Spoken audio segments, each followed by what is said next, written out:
ভগবান কৃষ্ণ কথা দিয়েছিলেন কেউ যদি এই দোলনায় আমাকে রাধারানীর পাশে বসিয়ে দোল দেবে তাহলে আমি তাকে এই জগৎ থেকে উদ্ধার করার দায়িত্ব আমি নিলাম। হরে কৃষ্ণ।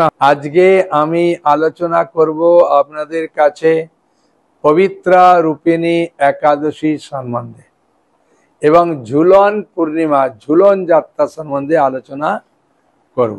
হ্যাঁ, তাই পবিত্র রূপিণী একাদশী কবে পড়েছিলেন, কি তার মাহাত্ম্য, হ্যাঁ, এবং ঝুলন যাত্রা কেন আরম্ভ হয়, তার কি মাহাত্ম্য, হ্যাঁ, ঝুলন যাত্রা করার মাধ্যমে ভগবান আমাদেরকে কিভাবে কৃপা করেন, এই সকল সুন্দর সুন্দর লীলা আমরা শ্রবণ করব। ঠিক আছে, আগে শ্রবণ করব একাদশী সম্বন্ধে। একাদশী কিভাবে পালন করবেন বাড়িতে এবং একাদশী করার মাধ্যমে আপনার হৃদয় কিভাবে পবিত্র হবে, নির্মল হবে, সেই জন্যই একাদশীর নাম পবিত্রা রূপিণী একাদশী। হ্যাঁ, এই একাদশী পড়েছে 5ই আগস্ট মঙ্গলবার এবং 19শে শ্রাবণ। আর ওই দিন আছে রাধা গোবিন্দের ঝুলন যাত্রা পালন করবেন। হ্যাঁ, 6ই আগস্ট হ্যাঁ পালন করবেন বুধবার, আর 5টা 8 থেকে 9টা 31-এর মধ্যে পালন করবেন। হয়েছে,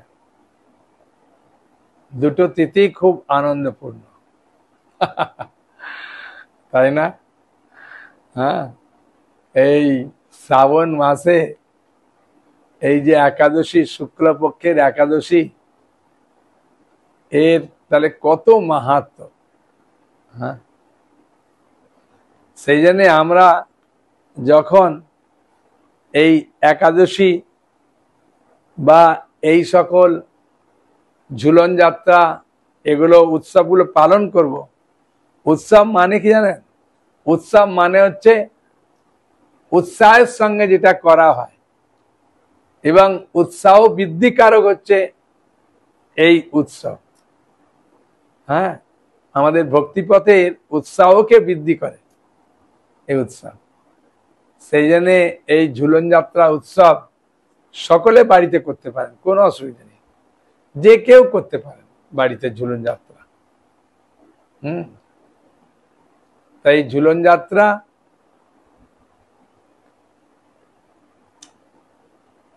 সম্বন্ধে আগে বলি, কেন আমার মনটা ঝুলনেই দিকে চলে যাচ্ছে। হ্যাঁ, তাই ঝুলন যাত্রা আপনারা সুন্দরভাবে বাড়িতে করবেন একাদশীর দিন থেকে। হ্যাঁ, ঝুলন একাদশী থেকে পূর্ণিমা পর্যন্ত হ্যাঁ আপনারা ঝুলন করবেন, খুব আনন্দ পাবেন। একাদশীর দিনে কেউ এলে একাদশী প্রসাদ দেবেন। হ্যাঁ, বুঝলেন? শাস্ত্রে আছে দোলে চ দোল গোবিন্দ, চাপে চ মধুসূদন, রতে চ বামনম দৃষ্টা, পুনর্জন্ম ন বিদ্যতে। হ্যাঁ, মানে দোলে চ দোল গোবিন্দ, দোলনায় যদি, ঝুলনে যদি আপনি রাধা গোবিন্দকে বসিয়ে দোল দেবেন, চাপে চ মধুসূদন মানে নৌকা বিহারের সময় যদি ভগবানকে নৌকার উপরে দেখবেন, আর রথে চ বামনম দৃষ্টা, রথের উপরে ভগবানকে দেখবেন, পুনর্জন্ম ন বিদ্যতে, পুনর্জন্ম হবে না। হ্যাঁ, এই ঝুলন আপনি বাড়িতে সুন্দর করে সাজাবেন। হ্যাঁ, বৃন্দাবনে এই একাদশীর দিন থেকে পূর্ণিমার দিন পর্যন্ত মেয়েরা দোলনায় মানে ঝুলনে ঝুলন খায়, হ্যাঁ, আনন্দ করে। তা সেই ঝুলনে গাছের ডালেই বিশেষ করে এই ঝুলন বাঁধে। আর বৃন্দাবনে তো প্রতিটা বাড়ির সামনেই প্রচুর গাছ। হ্যাঁ, তা ওই গাছেতে ঝুলন বেঁধে, হ্যাঁ, যদি দাদা বাবা এমনকি মাও পর্যন্ত ঝুলন বেঁধে দেয় যে আমার মেয়ে দোল খাবে। এটা একটা আনন্দের লীলা, প্রতিটা বাড়িতেই করে। আর বিয়ে হওয়ার পরেও মেয়েরা বেশ কয়েক বছর বাড়িতে আসে, এসে ওই ঝুলনে, হ্যাঁ, মানে আনন্দ লাভ করে। হ্যাঁ, সেই জন্য বৃন্দাবনবাসী বিশেষ করে ওই এলাকাতে, আমাদের এলাকায় এইসব নেই। হ্যাঁ, ওই এলাকাতে ওই দোলনা খাটিয়ে দেয় বাবা কি দাদা, আনন্দে দোলনা খাটিয়ে দেয়, সুন্দর করে সাজিয়ে দেয়। হ্যাঁ, তার শ্রীমতী রাধারানী ইতিমধ্যে বিয়ে হয়ে গেছে যা বটে। হ্যাঁ, বিয়ে হয়ে গেছে। আর এই ঝুলন পূর্ণিমা উপলক্ষে মেয়েদের বিয়ে না হলে বাড়িতে করে, আর বিয়ে হয়ে গেলে শ্বশুর বাড়ি থেকে মেয়েকে নিয়ে আসে এই অনুষ্ঠানে। সেই জন্য আগে থাকতে নিমন্ত্রণ করে মেয়েকে নিয়ে আসে। কিন্তু শ্রীমতী রাধারানীকে কোনো এক সময়, মানে প্রতি বছর নয়, কোনো এক বছরে রাধারানীকে নিয়ে আসেনি। মানে ঝুলনেতে মেয়েরা, হ্যাঁ, বাড়িতে দোলনায় দোল খায়, এবং মেয়েদের বিয়ে হয়ে গেলেও বাপের বাড়ি থেকে নিমন্ত্রণ করে নিয়ে আসে এই ঝুলন উৎসবে বাড়িতে। হ্যাঁ, একটা আনন্দ লাভ হয়। তাই এটা একাদশীর দিন থেকে পূর্ণিমা দিন পর্যন্ত হয়। সাধারণত মেয়েদেরকে আগে থাকতে নিমন্ত্রণ করে আসতে হবে শ্বশুর বাড়িতে, যে আমার মেয়ে আসবে, আপনারা পাঠিয়ে দেবেন কারো মাধ্যমে বা কাউকে দিয়ে। কখনো বলে কেউ যাবার নেই, আপনি কাকে পাঠিয়ে দেবেন, তার সঙ্গে পাঠিয়ে দেবো। হ্যাঁ, ঘরের বৌমাকে এইভাবেও বলে। শ্রীমতী রাধারানীকে আর বাবা নিমন্ত্রণ করতে কাকে দিয়ে পাঠাচ্ছে না। তাই রাধারানী খুব চিন্তায় আছে। হ্যাঁ, মেয়েদের এটা একটা হৃদয় ফেটে যায় যদি কোনো অনুষ্ঠানে বাড়িতে না নিমন্ত্রণ করে। তা রাধারানী সবাইকে জিজ্ঞাসা করছে, তখন ওরা বলছে হ্যাঁ আমার দাদা নিমন্ত্রণ করে গেছে, আমার বাবা নিমন্ত্রণ করে গেছে। হ্যাঁ, বলছে আমার শাশুড়ি মা বলছেন বৌমা বৌমা আর তোমাকে ভালোবাসে না, হ্যাঁ, আর বাপের বাড়ি যেতে হবে না, নিমন্ত্রণ করতে এলো না, আমি পাঠাবো না। তা পাঠাবে না, এখন আমি খুব চিন্তায়, কেউ আসছে না, কেন আসছে না। আর তখন তো টেলিগ্রাম টেলিফোন কিছুই ছিল না, না, তা খবরও পাচ্ছে না। তা হঠাৎ ভাবে একজন মহিলা বলে ফেলেছে, হ্যাঁ রাধারানী ইতিমধ্যেই বারবার যায় আর আসে, দেখে আসছে নাকি ভাইটা। তখন হঠাৎ বলছে রাধে রাধে, আমার মনে হচ্ছে তোর ভাই আসছে। আর রাধারানী ঘর থেকে বেরিয়েছে, বেরিয়ে গিয়ে দেখছে সত্যি ভাই শ্রীরাম আসছে, দুটো হাতে ব্যাগ নিয়ে। তখন রাধারানী একদম খুব আনন্দে চলে গেছে। হ্যাঁ, আনন্দে গিয়ে ভাইকে, ছোট ভাই বলে সাধারণত দিদি ধরে আলিঙ্গন করে, চুম খায়, বড় হয়ে গেছে তো দাদা, তো সে না বলছেন দাদা দাদা এত দেরি হয়ে গেল। বলছে বাবা বললেন যে বাড়িতে এক রাত্রি থেকে তারপরে বোনকে নিয়ে আসবে। হ্যাঁ, তাহলে একই কাজে দুই হয়ে যাবে। বলছে আমার শাশুড়ি মা খুব রেগে গেছে, পাঠাবে না বলছে। বলছে ওই জন্যে মা বাবা খুব সুন্দর উপহার দিয়েছে, শাশুড়ি মায়ের জন্য দিয়েছে, ননদের জন্য দিয়েছে, জামাইয়ের জন্য দিয়েছে। বলছে আগে আগে শাশুড়ি মাকে গিয়ে দেবে। হ্যাঁ, বলি মা বাবা আপনার জন্য একটু উপহার পাঠিয়ে দিয়েছে। হ্যাঁ, তারপরে ননদকে দিবি, বলবে দিদি আপনার জন্য পাঠিয়ে দিয়েছে, আর জামাইকে পরে দিলে হবে। তা বলে শ্রীরাম যখন গেছে, গিয়েই বলছেন মা বাবা আপনার জন্য একটা উপহার পাঠিয়েছেন। বলে নিয়েই ঘরে গিয়ে দেখছে শাড়িটা খুব সুন্দর, দেখে বলছে হ্যাঁ হ্যাঁ বৌমা, হ্যাঁ যখন ভাই এসছে ভাইকে ভালো করে বসিয়ে খেতে দাও, দিয়ে তারপরে মানে সব কিছু গুছিয়ে নাও। হ্যাঁ, বেশি দিন থাকবে না, চলে আসবে তাড়াতাড়ি। তখন হ্যাঁ, মানে জটিলা কুটিলা না, কুটিলা হচ্ছে ননদ, জটিলা শাশুড়ি। তা কুটিরা তখন চিন্তা করছেন ভালোই মাকে উপহার দিয়েছে, ঘরে গিয়ে দেখে নিয়েছে। তখন যে দিদি আপনার জন্য মা পাঠিয়েছেন এই উপহার। আর নিয়ে গিয়ে কুটিরাও দেখে গিয়ে বলছেন হ্যাঁ হ্যাঁ হ্যাঁ বৌদি তোমাকে আর কাজ করতে হবে না, আমি করছি। ভাই এসছে, ভাইকে খেতে দিয়ে হ্যাঁ ভাইকে বিশ্রাম দাও, দিয়ে গুছিয়ে নিয়ে তারপরে ঠিক সময় চলে যাবে, এরকম বললো। তখন রাধারানী থেকে আর খুব খুশি। আর রাধারানী তারপরে শ্রীরামের সঙ্গে এসেছে, বুঝছেন, বাপের বাড়ি এসেছে। আর এসে হ্যাঁ আর খুব সুন্দরভাবে দোলনায় দোল খাচ্ছেন। হ্যাঁ বর্ষনাটা তো একটু উঁচুতে, হ্যাঁ তা ওখানে দোলনায় দোল খাচ্ছে। আর কৃষ্ণ বিভিন্ন রূপে আসে, হ্যাঁ বিভিন্ন গায়ক, কখনো বিভিন্ন কিছু বিক্রি করার এতে, কিন্তু রাধারানীকে দেখতে পাচ্ছে না। তাই এবারে এসে রাধারানীকে দেখেছে তো খুব আনন্দ পেয়েছে। আর রাধারানী একা দোল খাচ্ছে, দোল খেতে খেতে কৃষ্ণের কথা চিন্তা করছিলেন। আর কৃষ্ণ পেছন দিক থেকে এসে একদম জোরে দোল দিয়ে দিয়েছে। আর দিতেই রাধারানী কৃষ্ণ কৃষ্ণ কৃষ্ণ বলে চিৎকার করে উঠেছে। আর রাধারানীর পাশে কৃষ্ণ বসে পড়েছে।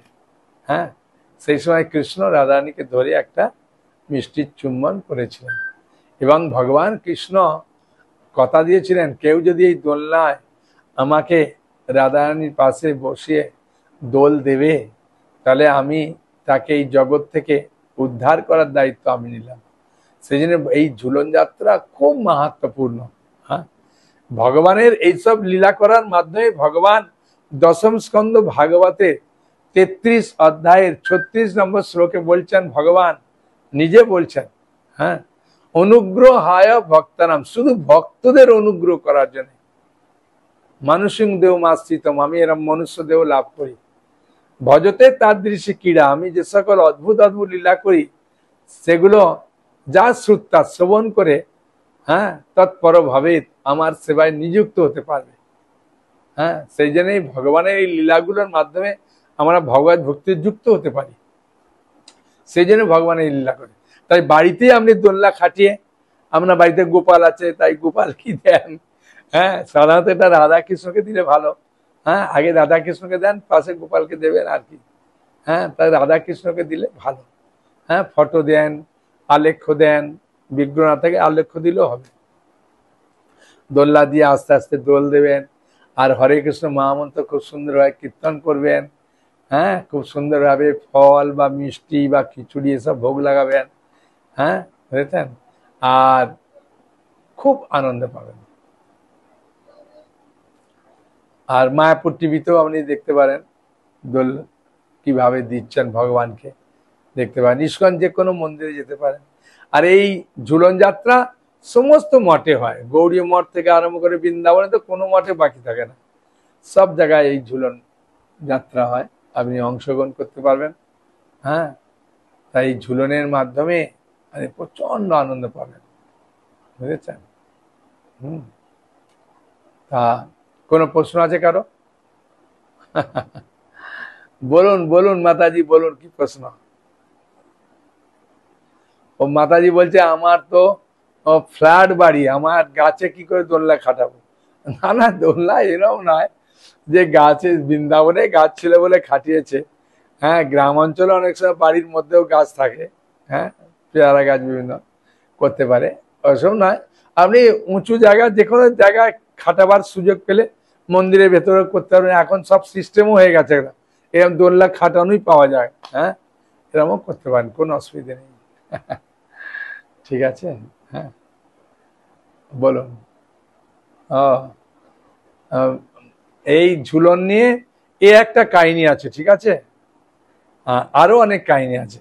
হ্যাঁ সাধারণত বৃন্দাবন চম্পু বলে একটা বই আছে, হ্যাঁ কবি কর্ণপুর সেটা রচনা করেছেন। হ্যাঁ সেখানেও ঝুলন নিয়ে খুব সুন্দরভাবে উল্লেখ আছে। হ্যাঁ সাধারণত আনন্দ বৃন্দাবন চম্পু কবি কর্ণপুর লিখেছেন, সেখানে যোগমায়া এই আয়োজন করেছেন, বিরাট বড় এরিয়া নিয়ে, হ্যাঁ বনের ভিতরে, এবং সেখানে চাঁদোয়া টাঙিয়েছে বিভিন্ন রকম ভাবে। হ্যাঁ এমন কিছু বন্দোবস্ত করেছেন যেন একদম আলোর মতো ঝকঝক করছে। এরকম বিভিন্ন রকম ভাবে খুব বন্দোবস্ত করেছেন। যমুনার তীরে, হ্যাঁ, এই জায়গাটা করেছেন। আর যেহেতু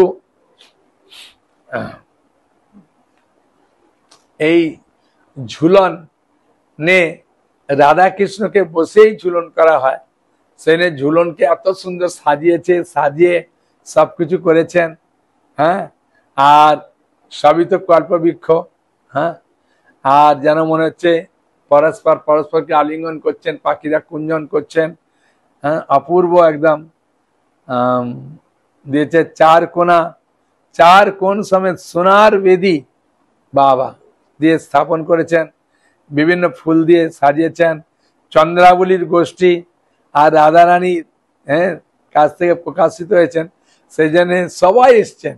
হ্যাঁ, কোনো বাদ দেয়নি, সবাই এসে খুব আনন্দ করছেন। আর কৃষ্ণ আসতে একটু দেরি হয়েছেন, রাধারানী অপেক্ষা করছিলেন, তারপরে রাধা কৃষ্ণ এলেন। আসার পরে এই ঝুলন দিলেন, হ্যাঁ, দিয়ে সবাই আনন্দ পেলেন। এবং এই দিনটা এত বৃহৎ হয়েছিল, হ্যাঁ, কেউ বুঝতে পারছে না যে এই দিন কিভাবে, হ্যাঁ, কেটে গেল। মানে ভগবান যখন কোনো কিছু লীলা করেন, তখন ভগবানের শক্তিতে এটা অনেক বড় হতে পারে, আমাদের কল্পনার বাইরে।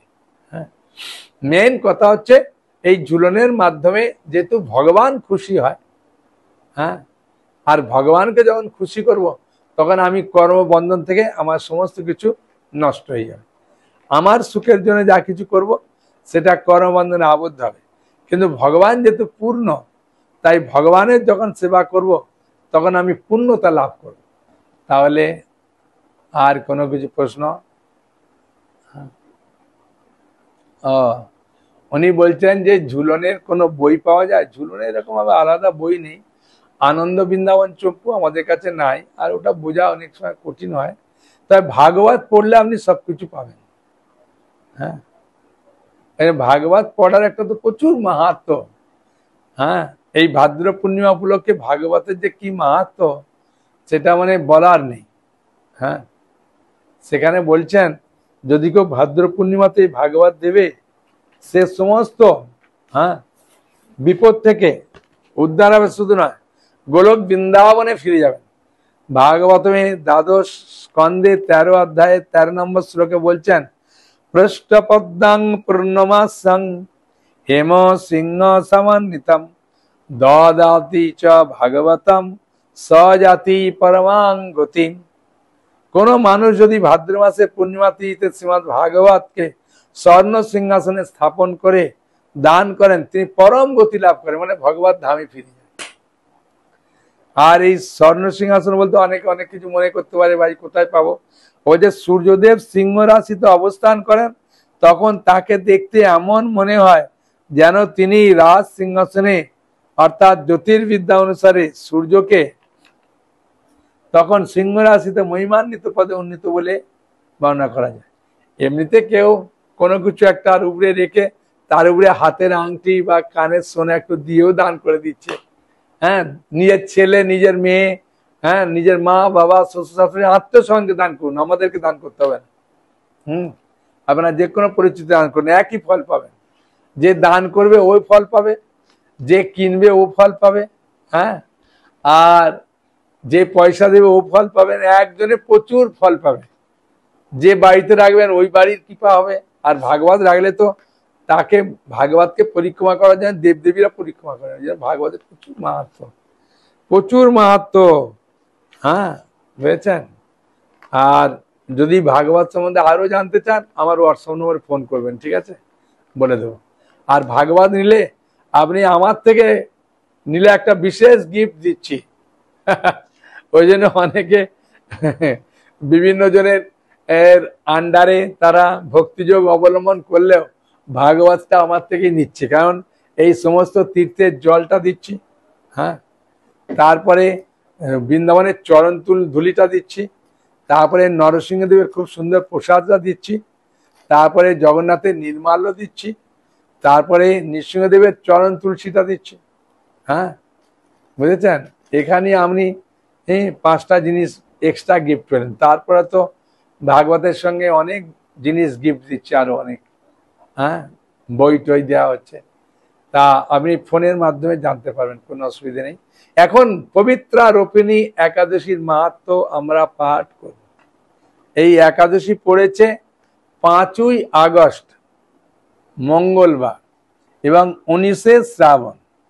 পালন করবেন, হ্যাঁ, 6ই আগস্ট, হ্যাঁ, পালন করবেন বুধবার, আর 5টা 8 থেকে 9টা 31-এর মধ্যে পালন করবেন। এই পবিত্র রোপিণী একাদশী, হ্যাঁ, পালন করলে কি লাভ? মহারাজ যুধিষ্ঠির ভগবান কৃষ্ণকে জিজ্ঞাসা করছেন, শ্রাবণ মাসের শুক্লপক্ষের যে একাদশী তার নাম কি, সেই একাদশী পালন করলে কি লাভ পাবো, সব খুলে বলুন। হ্যাঁ, সেটা আমি খুলে বলবো, ঠিক আছে? হ্যাঁ, আর এই একাদশী পরে এই বলরাম পূর্ণিমা থেকে আপনি অনেক কিছু শাক রান্না করতে পারবেন। আর চাতুর্মাসের দ্বিতীয় মাস শুরু হচ্ছে, তাই দইটা বন্ধ করবেন, শাকটা চালু করবেন, আর কিছু নিয়ম নেই। শ্রীকৃষ্ণ বললেন, হে মহারাজ, এখন আমি সেই পবিত্র ব্রত মাহাত্ম্য বর্ণনা করছি, মনোযোগ সহকারে শ্রবণ করো। যা শোনা মাত্রই বাজপেয়ী যজ্ঞের ফল লাভ হয়। বাবা, প্রাচীন কালে দাপর যুগে শুরুতে ময়ূরজিৎ, হ্যাঁ, ময়ূরজিৎ নামে এক বিখ্যাত রাজা ছিলেন। তিনি মাহিষ্মতি নগরে রাজত্ব করতেন, কিন্তু দুঃখের বিষয় এই যে তার মনে বিন্দুমাত্র সুখ শান্তি ছিল না, কেননা তিনি ছিলেন অপুত্র, পুত্র নেই। হ্যাঁ, এই বলরাম তিথি বা এই ঝুলন যাত্রা ভালো করে পালন করলে, আর এই একাদশীটা পালন করলে অনেক মানুষের পুত্র হয়েছে। হ্যাঁ, এই পুত্র সম্বন্ধে, পুত্রদের একাদশীতে আমি একটা ক্লাস দিয়েছিলাম না, ভাগবতমের 4th স্কন্ধ 23 অধ্যায়ে পিতু মহারাজের ভগবত ধাম গমন, এই অধ্যায়টা পাঠ করলে বহু মানুষের পুত্র হয়েছে। হ্যাঁ, আর এই একাদশী পালন করুন। কি বলছে শুনুন, তাহলে শুনি। পুত্রহীন ইহলোক পরলোক কোথাও সুখ হয় না, এইরূপ চিন্তা করতে করতে বহুদিন কেটে গেল। পুত্র মুখ দর্শনে রাজা বঞ্চিত হলেন। নিজেকে অত্যন্ত দুর্ভাগা মনে করে রাজা চিন্তাগ্রস্ত হলেন। প্রজাদের সামনে গিয়ে বলতে লাগলেন, হে প্রজাবৃন্দ, তোমরা শোনো, আমি এই জন্মে তো কোনো পাপ কাজ করিনি, অন্যায় কোনো কাজও আমি করিনি, এবং অন্যায়ভাবে রাজকোষ বৃদ্ধিও করিনি, ব্রাহ্মণ দেবতাদের সম্পদ কখনো আমি গ্রহণ করিনি, উপরন্তু প্রজাদেরকে পুত্রের মতো পালন করেছি, ধর্ম অনুযায়ী পৃথিবী শাসন করছি, দুষ্টদের যথানুরূপ দণ্ডও দিচ্ছি, সজ্জন ব্যক্তিদের যথাযোগ্য সম্মান করতে কোনো অবহেলা করিনি। তাই হে ব্রাহ্মণগণ, এই প্রকার ধর্মপথ অবলম্বন করা সত্ত্বেও কেন আমার পুত্র লাভ হলো না, তা আপনারা কৃপা করে অনুসন্ধান করুন। হ্যাঁ, সবাইকে বলছেন, প্রজাদেরকে। রাজার এই প্রকার কাতরোক্তি শ্রবণ করে ব্যথিত রাজভক্ত পুরোহিত ব্রাহ্মণগণ রাজার মঙ্গলের জন্য গভীর বনে ত্রিকালজ্ঞ মুনি ঋষির কাছে যেতে মনস্থ করলেন। আর বনের মধ্যে ঋষিদের আশ্রম সকল দেখতে দেখতে এক মুনির সন্ধান পেলেন। তিনি দীর্ঘায়ু, নিরোগ, হ্যাঁ, এবং নিরাহারে, হ্যাঁ, ঘোর তপস্যা মগ্ন ছিলেন। বাবা, সর্বশাস্ত্র বিশারদ ধর্মজ্ঞ ত্রিকালজ্ঞ সেই মহামুনি লোমস নামে পরিচিত। বাবা, লোমস মুনির প্রচুর আয়ু। ব্রহ্মার এক কল্প অতিবাহিত হলে মুনিবারের গায়ের একটা লোম পরিত্যক্ত হতো। বুঝেছেন কি অবস্থা? বলছেন ব্রহ্মার এক কল্প, হ্যাঁ, এক কল্প মানে 100 বছর অতিবাহিত হলে মুনিবারের গা থেকে একটা লোমটা খসে পড়তো, আর লোমস মুনি তো লোমে পুরা ভর্তি। হ্যাঁ, এই কারণে মহামুনির নাম লোমস। তা দেখে সকলেই ধন্য হলেন। তারা পরস্পর বলতে লাগলেন যে আমাদের বহু জন্মের সৌভাগ্যের ফলে আজ আমরা এই মুনিবারের সাক্ষাৎ লাভ করলাম। সত্যি সাধুগুরু বৈষ্ণবের কৃপা না হলে আপনি একাদশী ব্রতও করতে পারবেন না, বলরাম জয়ন্তী করতে পারবেন না, আর ভাগবত তো বাড়িতে যাবেই না। যখন বাড়িতে যাবেই জানবেন ভাগবত, তখন জানবেন আমার সাধুগুরু বৈষ্ণবের কৃপা হয়েছে, বুঝছেন। ব্রাহ্মণেরা বললেন, হে ঋষিবর, আমার যে উদ্দেশ্য এখানে এসেছি, আপনি তা কৃপা করে শুনুন। এই পৃথিবীতে আপনার মতো শ্রেষ্ঠ ব্যক্তি আর কোথাও নেই। মহিজিৎ নামে এক রাজা নিঃসন্তান হওয়ায় অতি দুঃখের দিন যাপন করছে। আমরা তার প্রিয়, আমরা তার প্রজা, তিনি আমাদেরকে পুত্রের মতো লালন পালন করেন, কিন্তু পুত্রহীন বলে আমরাও সবাই মর্মাহত। তার দুঃখ দূর করতে আমরা এই বনে প্রবেশ করেছি। হে ব্রাহ্মণ শ্রেষ্ঠ রাজা, যাতে পুত্রের মুখ দর্শন করতে পারেন, কৃপা করে তার কোন উপায় আমাদের বলুন। তাদের কথা শুনে মুনিবার ধ্যানমগ্ন হলেন। এই সময় পরে রাজা পূর্ব জন্মের বৃত্তান্ত বলতে লাগলেন। এই রাজা পূর্বজন্মে এক দরিদ্র বৈশ্য ছিলেন, বুঝেছেন, বৈশ্য মানে ব্যবসা করতেন, হ্যাঁ, যারা করে। এবং একবার তিনি অন্যায় কার্য করে ব্যবসা করার জন্য তিনি এক গ্রাম থেকে অন্য গ্রামে যাতায়াত করতেন। এক সময় জ্যৈষ্ঠ মাসের শুক্লপক্ষের দশমীর দিনে কোথাও যাওয়ার পথে তিনি অত্যন্ত তৃষ্ণার্ত হয়ে পড়েন। গ্রাম প্রান্তে একটা জলাশয় তিনি দেখতে পান গ্রামের শেষে, সেখানে জলপানের জন্য যান। আর একটা গাভী তার বাছুর সেখানে জলপান করছিল, একটা গাভী বাছুরে জলপান করছিল, আর সেখানে জলপান করতে যায়। তাদেরকে তাড়িয়ে দিয়ে তিনি নিজেই জলপান করতে লাগলো। হ্যাঁ, আর ওই গাভীদের আর বাছুরের জলটা পূর্ণভাবে খাওয়া হয়নি, হ্যাঁ, অল্প একটু খেয়েছিল। এই পাপ কর্মের ফলে তিনি পুত্র সুখে বঞ্চিত হয়েছেন। কিন্তু পূর্বজন্মের কোন পুণ্যের ফলে তিনি কোন রকম নিষ্কণ্টক রাজ্য লাভ করেছেন। পূর্বজন্মে কোন সৌভাগ্যের ফলে তিনি এরকম রাজা হয়ে গেছে। দেখুন, বৈশ্য থেকেও রাজা হয়ে গেছে। হে মুনিবার, শাস্ত্রে আছে যে পুণ্যর দ্বারা পাপ ক্ষয় হয়, তাই আপনি এমন একটা পুণ্যব্রতের করুন যার ফলে আপনার প্রারব্ধ পাপ দূর হয়ে যাবে। তখন রাজা অনুগ্রহ করে তিনি পুত্র সন্তান লাভ করতে পারবেন জেনে, হ্যাঁ, তিনি এই একাদশী ব্রতটা খুব সুন্দর করে পালন করেছিলেন। হ্যাঁ, লমজমুনি বললেন, শ্রাবণ মাসের শুক্লপক্ষে পবিত্র রোপিণী একাদশী ব্রত অভীষ্ট ফল প্রদান করে, আপনারা যথাবিধি তা পালন করুন। লমজমুনির উপদেশ শুনে আনন্দ চিত্তে গৃহে প্রত্যাবর্তন করে তাই রাজাকে, হ্যাঁ, যে সকল কথা জানালেন, তারপর সকলে মিলে মুনির নির্দেশ অনুসারে সবাই ব্রত পালন করেছিলেন, বুঝেছেন। লমজমুনি যেভাবে বললেন ওইভাবে সবাই পালন করলেন, এবং সেই পুণ্য প্রভাবে রাজমহিষী গর্ভবতী হলেন। উপযুক্ত সময়ে বলিষ্ঠ সর্বাঙ্গ সুন্দর এক পুত্র সন্তান তারা লাভ করলেন। হরি বল, হরি বল, হরি বল। ভক্তি ভবিষ্যৎ তার পুরাণে এই মাহাত্ম্য বর্ণিত আছে। এই ব্রত মাহাত্ম্য যিনি পাঠ বা শ্রবণ করেন, তাহলে আমারও লাভ, আপনাদেরও লাভ।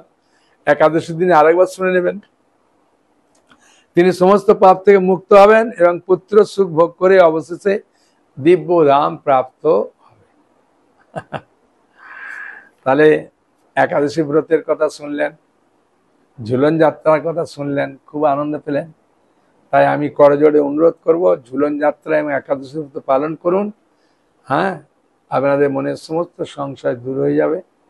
হ্যাঁ, আর ভাগবত নেওয়ার চেষ্টা করুন, ভাগবত ইনস্টলমেন্টে দিচ্ছি, এবং এই মাসে ভাগবতের প্রচুর মাহাত্ম্য আছে। হ্যাঁ, শ্রীশ্রীমান জয়প্রকাশ স্বামী গুরু মহারাজ প্রতিটা শনিবারে যে ক্লাস দেন, ক্লাসে বলছেন যে ভাদ্র পূর্ণিমার কি মাহাত্ম্য। সেই জন্য আমি অনুরোধ করব, আপনাদের মনে কোনো প্রশ্ন থাকলে আমার হোয়াটসঅ্যাপ ফোন করুন, উত্তর পাবেন, এবং এই ভাগবত গ্রহণ করুন, আনন্দ পাবেন। হরে কৃষ্ণ কৃষ্ণ কৃষ্ণ হরে হরে, হরে রাম রাম রাম হরে হরে। হরি বল। সকালে ভালো থাকুন, আনন্দ থাকুন। হরি বল।